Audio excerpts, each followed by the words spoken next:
мындай үй бүлөнү карай турган болсо, борбордогу бийлик ата эне болсо, жергиликтүү бийлик балдары болсо, сен өзүң бутуңа туруп кетип, өзүңдүн жашооңду оңдоп ал деген ата эне жоктой көрүнөт да.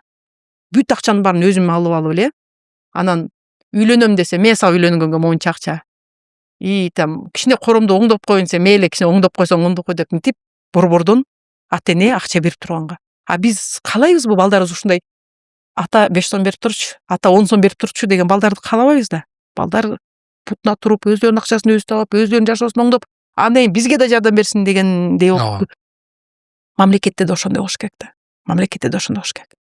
Ар бир айыл өкмөт өзүнүн эли менен сүйлөшүп, 3 жыл, 2 жыл келе белибизди бекем буйбуз, но могул салыкты колдонуп туруп, моундай маселебизди чечип алабыз деген курал калтырып коюш керек да. Бизде бүгүн андай курал жок. Салык саясатын баарын өйдө жакка алып алган. Ылдый жактагылардыкы кандай деп коеюн.